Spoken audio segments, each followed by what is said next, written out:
You're listening to Scaling Up Services, where we speak with entrepreneurs, authors, business experts, and thought leaders to give you the knowledge and insights you need to scale your service-based business faster and easier. And now, here is your host, business coach Bruce Eckfeldt. Are you a CEO looking to scale your company faster and easier? Check out Thrive Roundtable. Thrive combines a moderated peer group mastermind, expert one-on-one coaching, access to proven growth tools, and a 24/7 support community. Created by Inc. award-winning CEO and certified scaling up business coach Bruce Eckfeldt, Thrive will help you grow your business more quickly and with less drama. For details on the program, visit eckfeldt.com/thrive. That's ECKFELDT.com/thrive.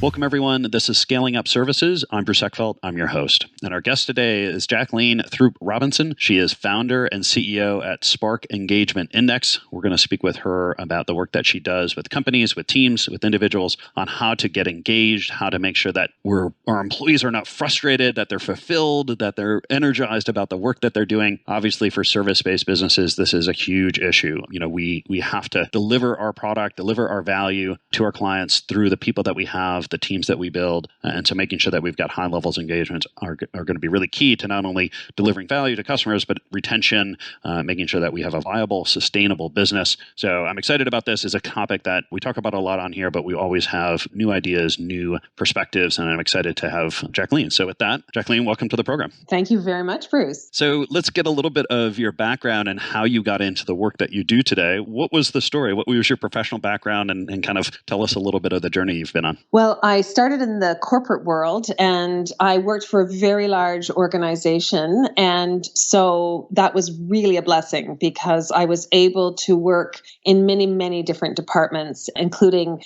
field operations to head office. So I really got a taste of many different facets of, the main components of any organization. And during that process, I started to pay a lot of attention to employee engagement and organizational culture, and recognizing just how important that was. And I brought a lot of consultants on board, from the big consulting firms to boutique shops, and just really tried to absorb what their skills were offering, their services they were offering, and found it to be inherently helpful and useful. And so over time, I decided that I wanted to explore that. Yeah. And I focused specifically on employee engagement and even more specifically, passion in the workplace, and really wanting to understand, what made the difference, why some people were really passionate and others weren't. And so the business really grew from that kernel of an idea. And how do we know? Well, I guess maybe let's define passion, first of all, and then we can kind of figure out how to create more of it, or why it's beneficial and how to create more of it. When we talk about passion in the workplace, passion in your profession, passion in the job that you do, what are we really talking about? Well, that's a great question. And not many people actually ask me that. It's maybe stating the obvious, but I think that's one of the challenges with the word is that people understand the word, they know what it means. Hopefully everyone has experienced it at some point in their work life or their career, but really to define it was really what we were after, and then to understand what really gives rise to it. And so we have been able to kind of discover a very straightforward formula that can have really, profound impact on people when they really understand it. So we started off with qualitative research, doing over 200 interviews with people who've been nominated as passionate about their work, without a definition, though, at the time, Bruce. Just, we asked CEOs or senior leaders, nominate your passionate people. And through that interviewing process, we discovered two really important things. One will not be a surprise to you because the literature and the way we've been operating in the recent decades has really focused on this idea of high meaning in your work and your career. So highly meaningful work. Mm-hmm. Now that's a subjective state, however, right? Because what's meaningful to you is going to be very different than what's meaningful to me. But the important thing to create that emotion of passion is that for you, your work and your career is highly meaningful. But there was another surprise. Mm-hmm. The surprise was meaning alone is not enough. You can care a tremendous amount about your work. You can feel very emotionally connected to your work. But if you're not seeing progress, the emotion that comes from that state is not passion. If you're not seeing any progress and you care a lot, that's going to be frustration, Yeah. right?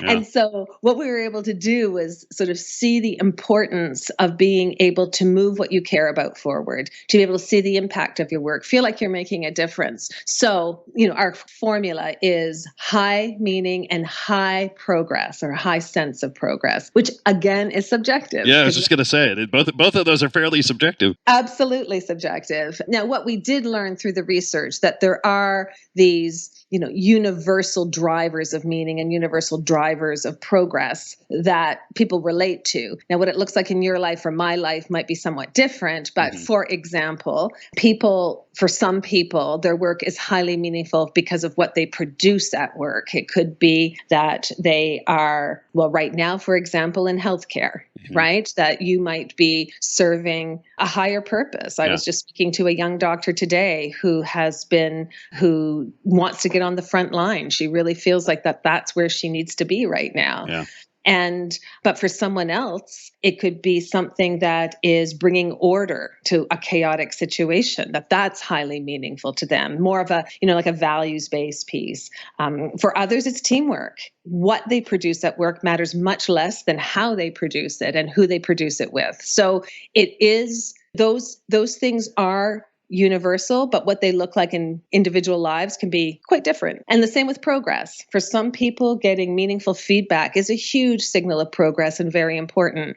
For others, it's being able to celebrate accomplishments, that's what marks and acknowledges progress. So, there are these sort of standard engagement drivers or drivers of passion, but how it looks and functions in our own life, is unique to us. Yeah, it's kind of good news, bad news. I mean, good news is that, you can kind of boil it down to these two factors. The bad news is that these two factors are very are variable and self-defined.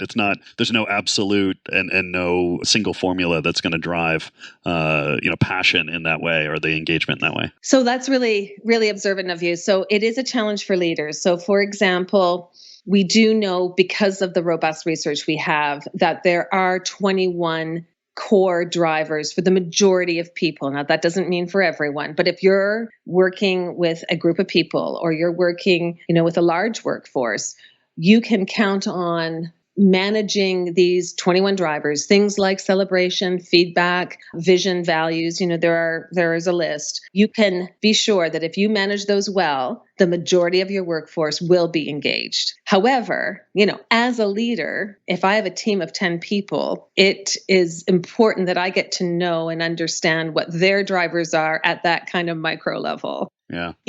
My coaching of them, my support of them will be enriched if I really understand those critical drivers of passion. They're motivational drivers, right? So if I can really understand what makes someone tick from a meaning and progress point of view, that becomes really powerful, because then I can establish conditions for them in which they can thrive. Like we say, it's not the leader's responsibility. It is up to every individual to have the self-awareness and to feel empowered to serve themselves well when it comes to locating their drivers of passion. But leaders can make a big difference, right? Just by how they establish the conditions in which people can access more easily those drivers of passion. Yeah, it's interesting because it does seem like this, when we talk about this question of culture and how do you build a great culture, or how do you motivate employees, and it does sort of come back to this, well, you have to ask them what's going to motivate them, and and getting curious and becoming aware and helping them become aware. How do you deal with the situation, in that conversation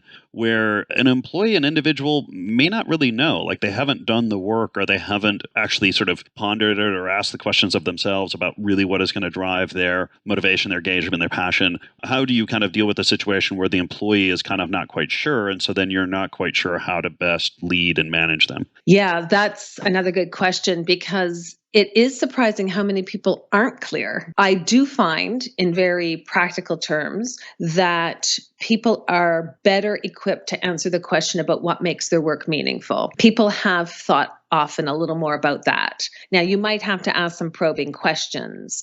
It could be anything from, well, tell me about the work you do day in and day out. What aspects of your work give you the most joy? Or where do you feel the most engaged? The question that people can always answer, when we do coaching sessions or workshops or our consulting services is, I want you to think about the activities you do during your day. I want you to imagine yourself doing your job. And so I want it to come down to something really practical. Yeah. So think of an activity that when you do it, you lose sense of time. You find yourself being in sort of a flow stage. Yeah. You feel fully absorbed by that work. Tell me what that is. And that makes it a lot easier for people, right? So instead of it becoming this philosophical question, right? Yeah, exactly. That's hypothetical, philosophical. Yeah. Right. They'll say, well, and you get a range. Things that people really dislike about their job, other people love about it, right? So you get this big range, but it could be completing a particular spreadsheet. It could be having a conversation with a client. And through that process of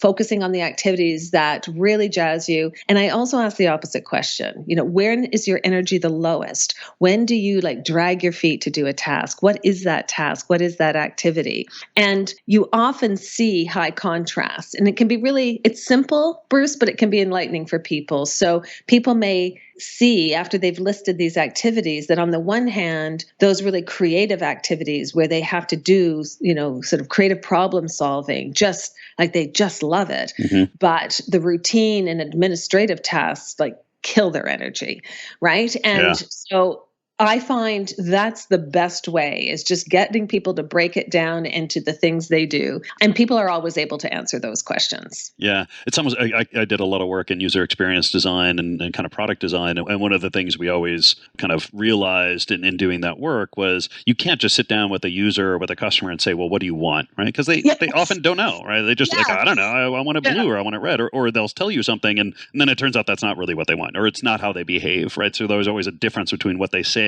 and what they do.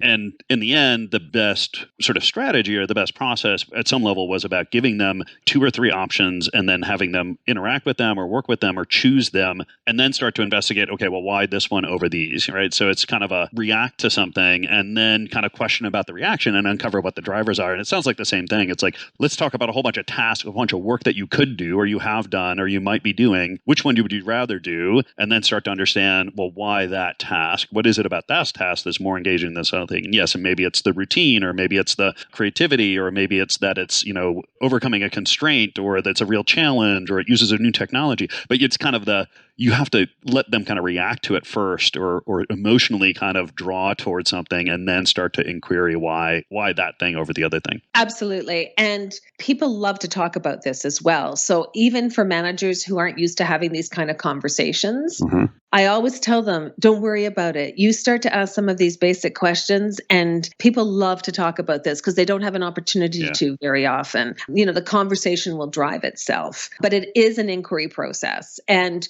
people sometimes will say, I've actually never thought about it yet, before, or I haven't thought about it in this way. And so people are sometimes figuring it out with you, right? Because it's just not something that they have considered previously. But for some people, when they figure out their meaning and progress formula, and it can have different levels, for some people, what creativity looks like could be different things. But once because I tell people for anything that's meaningful, you are looking for a signal of progress. Now, the signals of progress are harder for people to identify because we're not used to thinking in that way. So for example, I did a webinar yesterday. Now, I care about the webinar because I cared about delivering that particular content, right? So I was invested. I cared about it. I put time and effort into it. I was really hoping to deliver good value. But what's important for me and what gives me a signal of progress is to have feedback, to get some kind of feedback on that webinar. It doesn't feel complete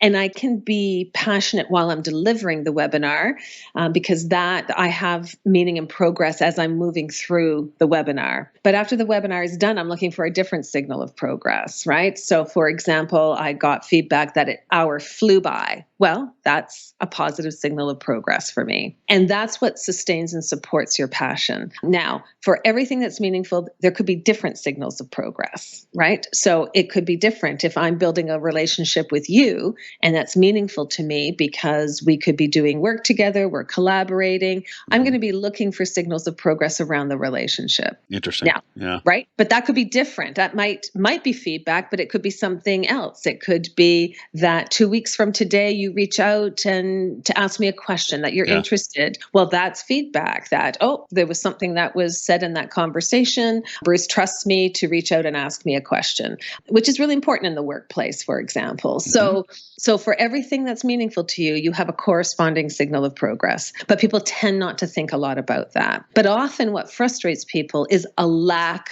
of progress, right? Yeah. That's often a key source of frustration or a lack of fulfillment in work or just not feeling a bit neutral about your work. It's because that sense of progress is missing for people. So it's really important. Yeah, no, it's interesting. I think of my management experiences and one of the things that I realize I spend a lot of time on with folks is sort of asking this question of, well, what does success look like? Or defining, like, if this goes well, what could we see? And I realize that it's helping define what progress means or what progress looks like or how we could see it.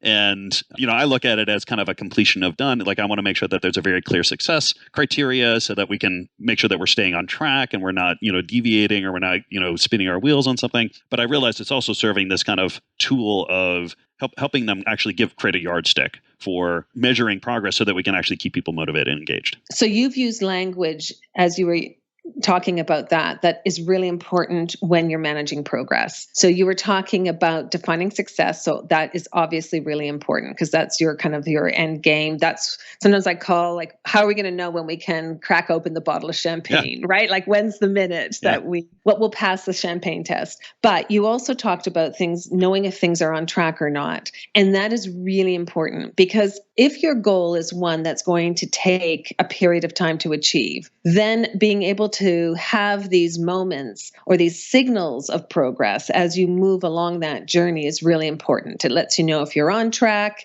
It lets you know if you have deviated. That's another word you use. How do we then adjust our course, to use a sailing analogy, and to be able to really track progress is so powerful. And then on the way, the other thing we've actually been able to define 8 different states of engagement at work. So some are negative in terms of the emotion doesn't feel good. Others are neutral and others are positive. But one of the things that really distinguishes people who are truly passionate is they celebrate progress. So don't just note it, but celebrate it. So being able to celebrate small wins. You mentioned something earlier about overcoming obstacles or overcoming a constraint and celebrating those moments. That is often, according to our data, because we have an assessment tool that we've been able to develop. The data tells us that people do not celebrate enough, that we are so focused on the end game, or we're so focused on getting onto the next project or the next file or the next task,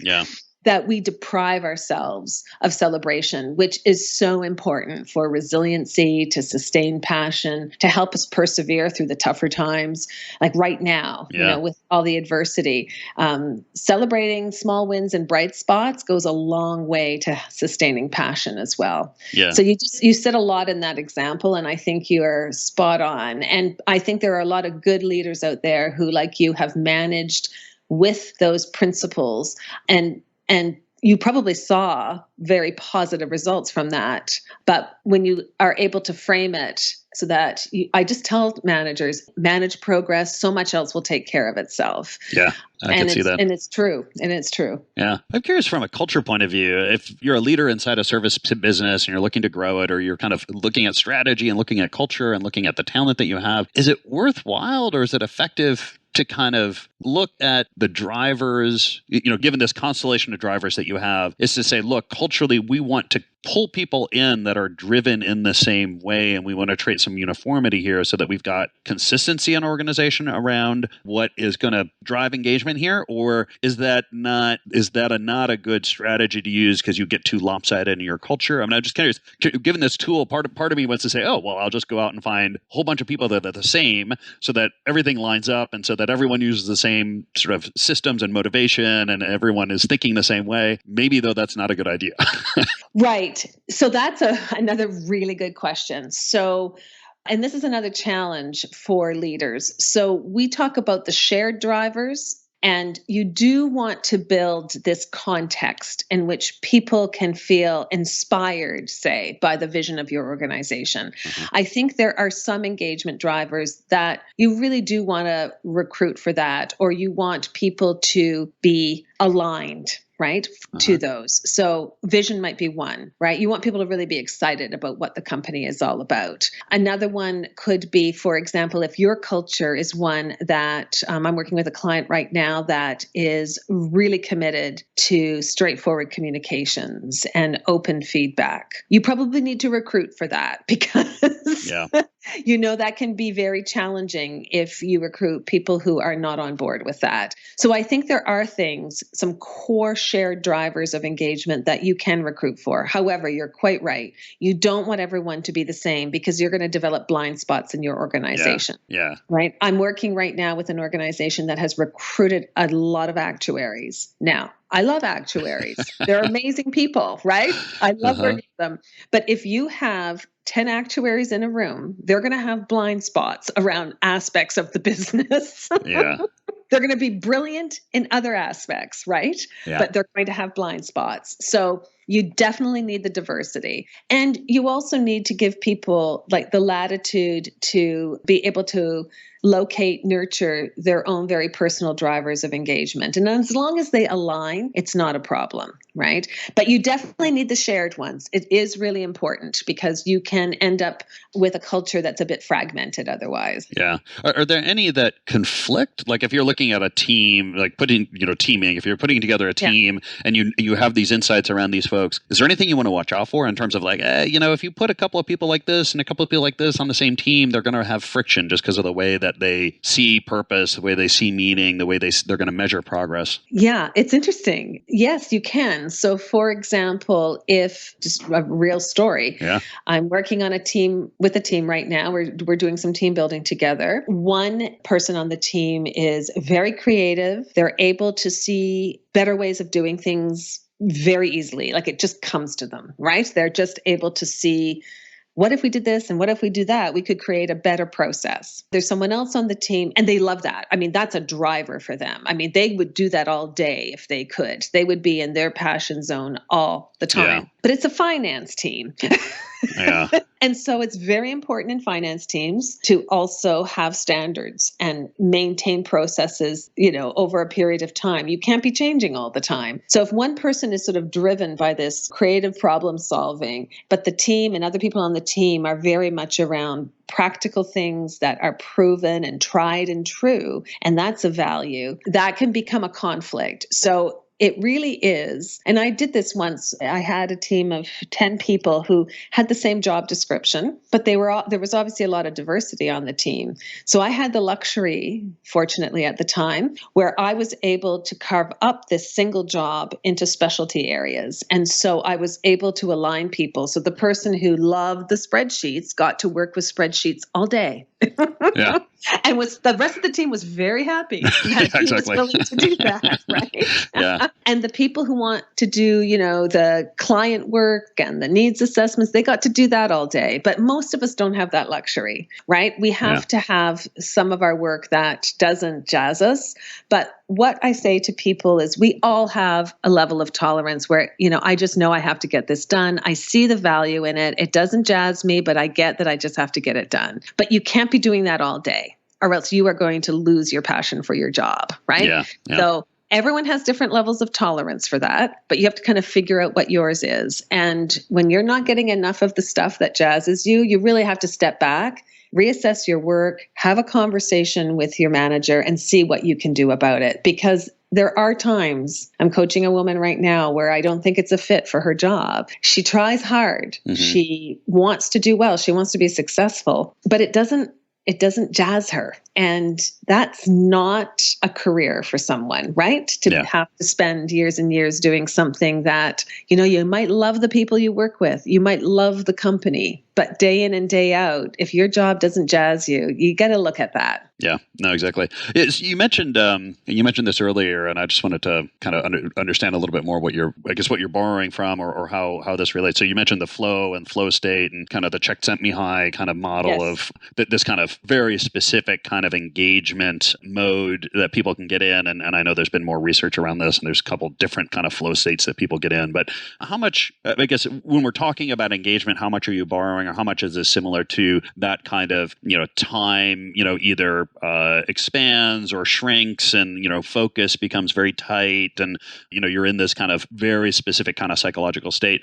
How much are we talking about kind of flow state when you're dealing with engagement in terms of what we're looking for, either individually or as a team? So what we have found, we have, as I mentioned before, we have 8 states of engagement. 3 are positive. 1 we call energized, where your meaning is really high. Progress is sort of mid-range. So there's an opportunity for more progress there. The state that we actually call engaged is high progress, but mid-meaning. So there's an opportunity for boosting meaning. And then passion, which is high meaning and high progress, would be closest to that flow state. Now, I can be passionate about my job and see, and have really solid meaning and progress formula, but not be in a flow state 100% of the time. Yeah. Right. But there will be definitely facets of what I do that do put me in a flow state. So that is a psychological state that is part of passion, but it's not synonymous. Yeah. Now, what we found, looking at Jacqueline High's work, is that seeing your work and feeling that your work is challenging on some level is definitely one of the drivers of passion. It isn't the only one, but it is definitely a driver of passion.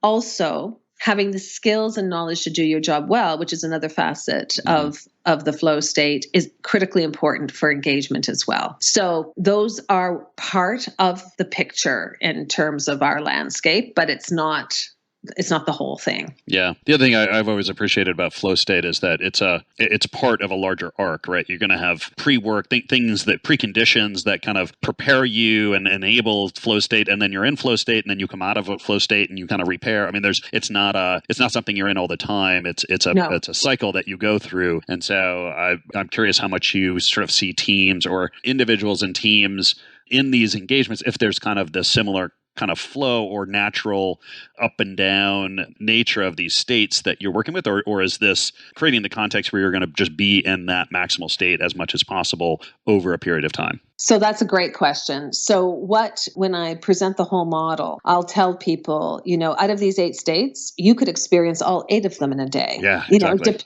Depending on what you're doing. Now, what we strive for, and once we really understand what for us drives our engagement, we want to nurture those, and we want to bring as much of that into our work as possible. And that will increase the amount of time we spend in passion.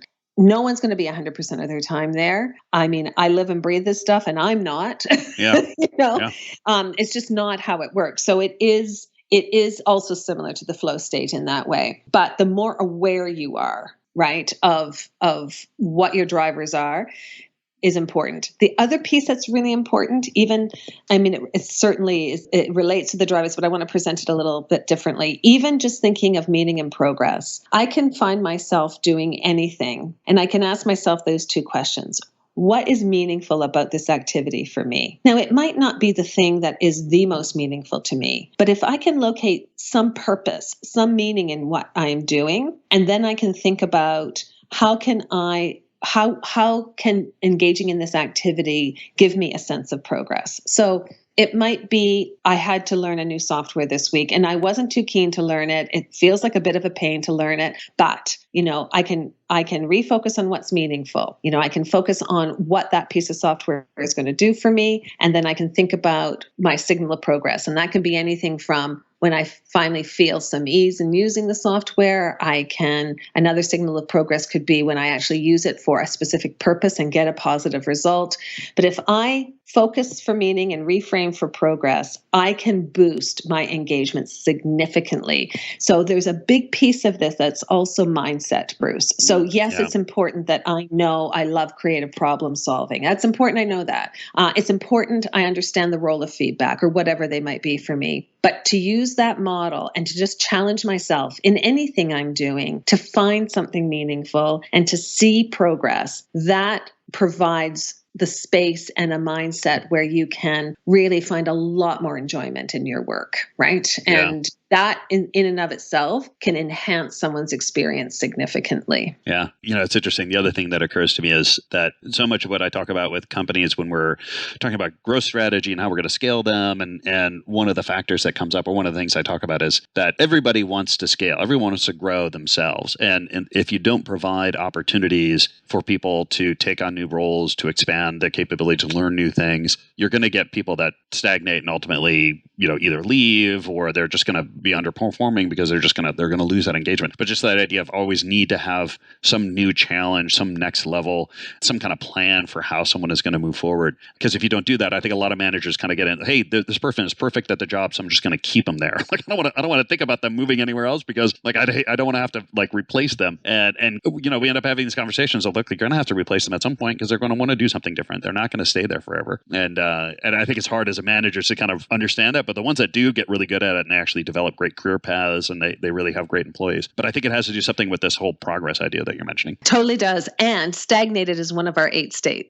So it's just fantastic that you mentioned that. And I've mentioned this, but I didn't sort of highlight it. What we know, and I've been using a lot of day-to-day work examples and tasks and activity-based things. But what we know from our research, that your day-to-day work obviously is a significant factor when it comes to meaning and progress, but so is your overall career. So what you're saying is extremely important, because what happens is that managers will focus much more on the day-to-day work and not nearly enough on managing that career development, which always has a learning component, right? Yeah. And that is very important to sustaining someone's passion at work, right? It's both career and current work. And we also know from the research, your recent past work makes a difference. So we'll see that, for example, when people change jobs, but even if people have had sort of a change in manager, or there's been some change where you see either a big drop in their meaning and progress scores in terms of their work and career, or a big increase. So the recent past also has an influence on today. And so sometimes when people make changes, there is a period of time where they need to kind of find their groove in their new work or new career to get kind of back to that level of passion. But yes, career is really important. And I'm still amazed at how many of my clients do not spend enough time and investment on that, supporting the career side of things. Yeah, I always say you want to have 2 role scorecards that you're managing too. The one is the role that they're in, and one is the role they're moving to at some point. And you just kind of always be looking at, okay, what are they doing relative to being successful where they are, but also how we started developing things and capabilities and keeping our focus and some kind of trajectory towards this next role that they want to have and that we're going to move them into in the organization. Yeah. And even if they don't want another role, I have some clients right now that people really don't want to leave their role. Mm-hmm. I insist that they still develop stretch goals, develop a new level of expertise, and then see where it goes, right? Yeah. But it's very interesting. Sometimes people fall into this sort of neutral zone that we call it. So they might not even be in the stagnated side of things, but they're definitely in the neutral side of things. And that's not a good space to live your life. It feels okay, so you can stay there a long time. Yeah. But what I find is people have given up on aspirations, and you have to kind of reignite that in them to help them see what they actually want. And I'm not imposing anything on them. It's just that people sometimes over time, for all sorts of different reasons, will sometimes just settle for less. Yeah. And that has to get reignited. And that can be challenging for managers to do, because there's a coaching skill to that, but it's certainly worth pursuing. Yeah. Jacqueline, this has been a pleasure. We're going to hit time here.